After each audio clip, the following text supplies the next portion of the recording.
right, it's Battlefield Hardline, and we're joined here by Steve, who's going to talk to us about the stuff they showed off today.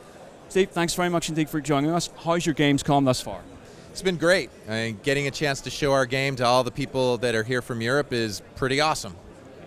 Now, obviously, like you said, E3, you guys showed us off the first time, the big surprise reveal. Well, we're going to be in the surprise reveal if it's accidentally leaked out just beforehand. But with Gamescom, what are you guys showing? I understand it's 2 new multiplayer modes. Can you get a little bit of detail about what those are?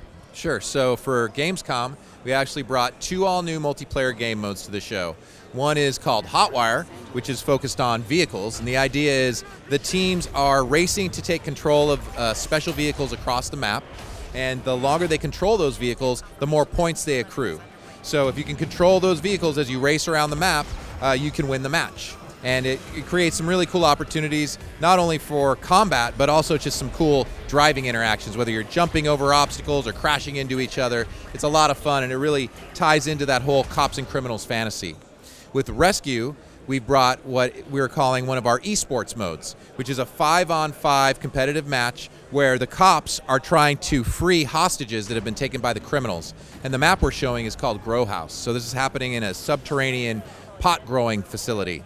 So we've got some cool evolution in there where if you actually shoot up the room and cause the pot plants to get on fire, it'll actually kind of give everybody a suppression effect. So if you use your gas mask, you can overcome that. So if you're really smart, you can go ahead and just set that off and then suppress everybody and take them out. And then we also have another Levolution event in there where you can actually blow this giant tank in the back and then create a really quick access way into the map.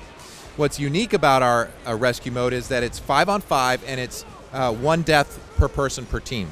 So it plays out across 6 rounds. So the first team to kind of get those 3 wins wins the match. I love the fact we've got tankers exploding and getting high. That must be a battlefield first. Who on the team decided that that would be an idea for a map? Well, I think the team in general thought that really fit kind of the fiction. And then I really like the idea of there being some sort of effect if you caught those plants on fire. Just kind of made sense to me. Seemed like if we wanted to retain that authenticity and realism that Battlefield's known for, people would expect something to happen if that happened. So. It's amazing.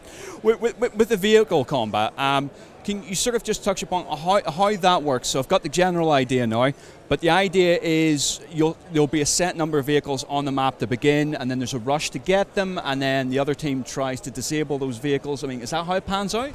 Yeah, so Hotwire basically, the idea is there are vehicles dispersed across the map, and the teams rush to take control of those, and you retain control by driving those around or preventing people from capturing them from you. So you can almost think of it as kind of like a mobile conquest in a way, where the longer you have that vehicle, the more points you're accruing.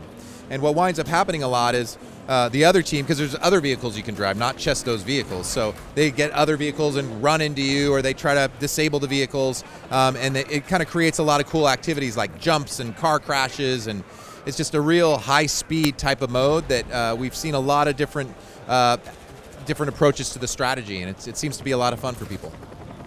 With, obviously, the multiplayer demo, again, you announced at E3, day and date it was there to play, and you guys, that closed down, you guys have obviously absorbed the feedback from that, but just, I'm curious to know, was there anything really surprising? I mean, what was the most surprising piece of feedback you guys got from that?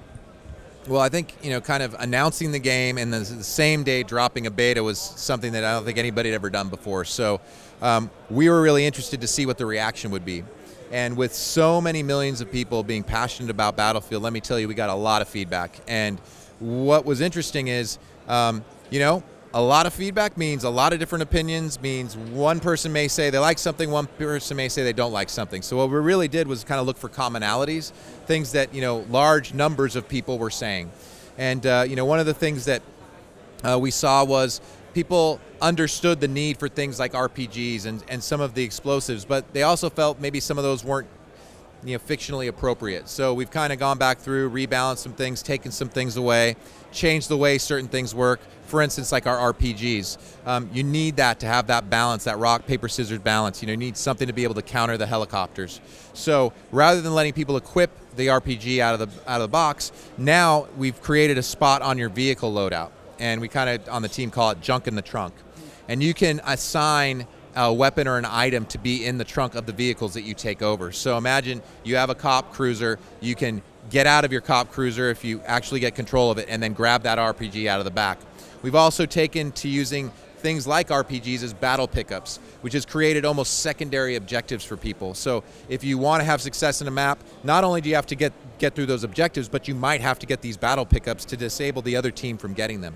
So that was a really interesting piece of feedback that I think we took and kind of morphed into something that really adds to the game. Another thing that we saw was our survivalist mechanic was something that we thought was going to be really fun. You know, when you get shot by ballistics, you could use an EpiPen on yourself and then get back up. Well, it turns out a lot of people felt that was cheap. So rather than getting rid of it because we think it is a cool mechanic, we've decided to turn it around, and now we're using it as a counter to things like a breaching charge or explosive damage. So if you have it equipped and somebody's booby traps something and you wind up setting it off, you actually have an opportunity to get back up. So really trying to look at ways to take that feedback and constructively put it back in the game and make the game better based on what the players are saying. Now, with the announcement, with this idea about Battlefield by a different development studio, now you guys are a top tier studio, but I guess any developer that would take over effectively someone else's franchise, there's going to be a degree of skepticism there. I mean, were you guys ready for that, expecting that, and how do you feel now you've succeeded in answering back to fans that maybe had a problem originally before they actually saw the game in action? One of the things that's really cool about making video games is that there's so many people that are passionate about playing games, and we see a lot of feedback. Some of it's positive, some of it's not so positive, and what I try to focus on is look at it this way: we get to do something that people care a lot about. They actually take the time to write messages, send emails, post on message boards, and that's pretty special. Not a lot of people can say that about the jobs that they do. So when I see stuff about people being skeptical, as a gamer myself, I have a lot of questions about what people do. I have concerns just like everybody. I don't necessarily post on message boards, but you know what? I do read message boards, so I just look at it as a positive. There's people that care about what we're doing, and I think it's our job to just prove it through the software, prove it through the game that we know what we're doing and that we're trying to make the best experience possible. And I'm very confident in the team that I get to work with.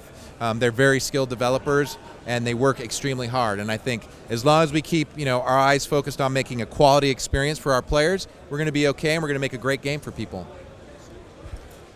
Obviously, the game's release date is fast approaching. Is there light at the end of the tunnel for you yet? Well, we wound up getting more time, which was great. The company there's been a shift in the company recently, which has been really about putting an emphasis on our players and kind of that feedback that we talked about. The beta was a great opportunity for us to get a ton of feedback from people.